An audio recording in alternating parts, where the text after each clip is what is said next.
Welcome to Astridology, the podcast that brings you knowledge, wisdom, and principles that can help you find the peace and comfort we all seek and deserve in our lives.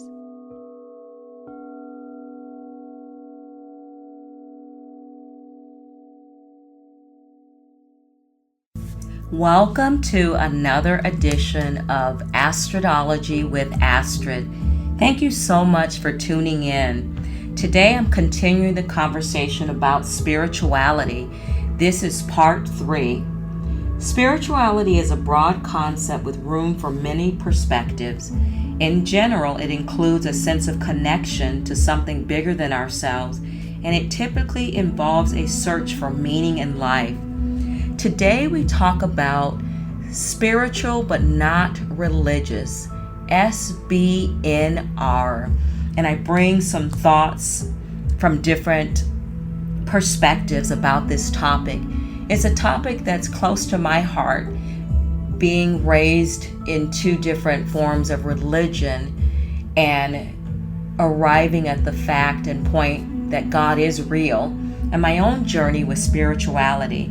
So I hope you enjoy this conversation today. It's a trendy phrase people often use to describe their belief that they don't need organized religion to live a life of faith. But for Jesuit priest James Martin, the phrase also hints at something else: egotism. Being spiritual but not religious can lead to complacency and self-centeredness, says Martin, an editor at America, a national Catholic magazine based in New York City. If it's just you and God in your room and a religious community makes no demand on you, why help the poor? Religious debates erupt over everything from doctrine to fashion. Martin has jumped into running debate over the "I'm spiritual but not religious" phrase. The "I'm spiritual but not religious" community is growing so much that one pastor compared it to a movement. In a 2009 survey by the research firm Lifeway Christian Resources, 72% of millennials 18 to 29 years old said they're more spiritual than religious. The phrase is now so commonplace that it spawned its own acronym, I'm S.B.N.R. And they even have their own Facebook page.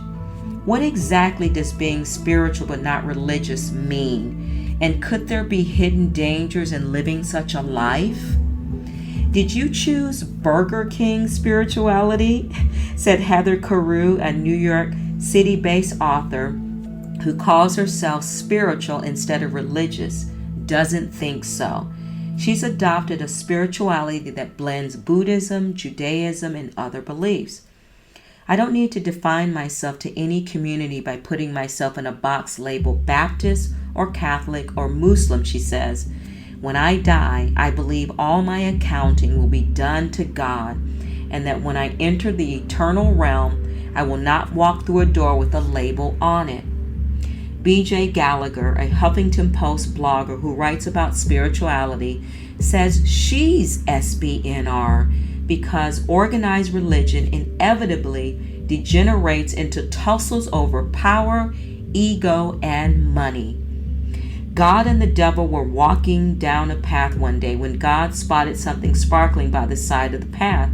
He picked it up and held it in the palm of his hand. "Ah, truth," he said. "Here, give it to me," the devil said. "I'll organize it." Gallagher uses parable to illustrate her point.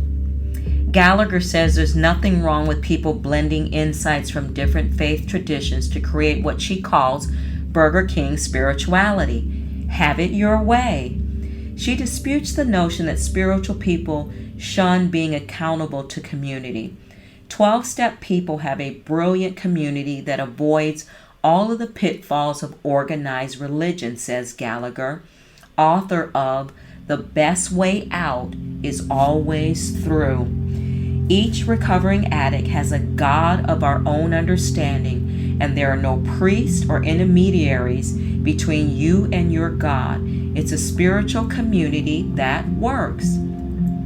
Nasli Eckham, who works in public relations in New York City, says calling herself spiritual instead of religious is her way of taking responsibility for herself.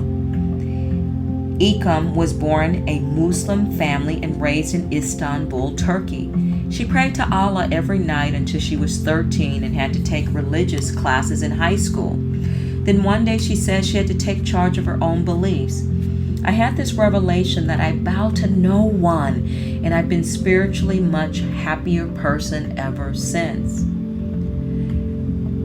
Eckham, who describes herself now a Taoist, a religious practice from ancient China that emphasized the unity of humanity and the universe.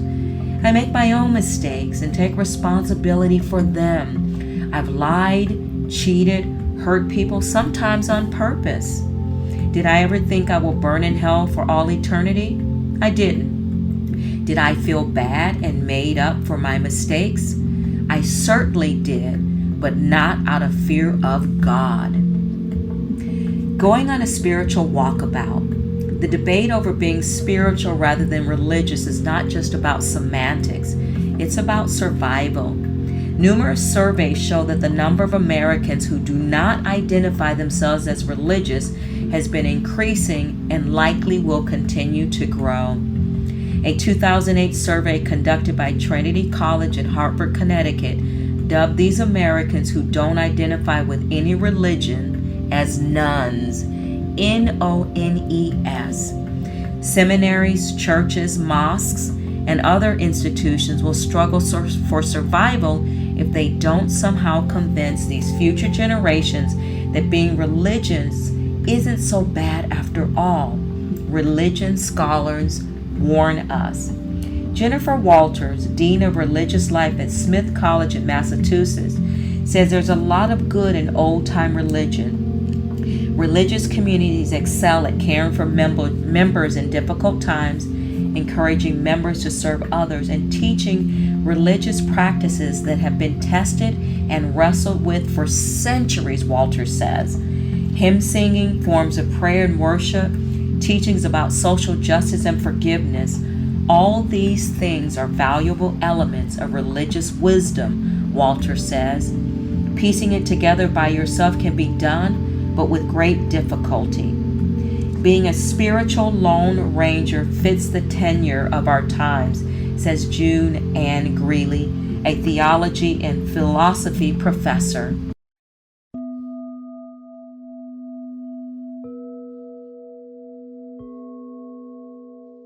Thank you for listening to Astridology.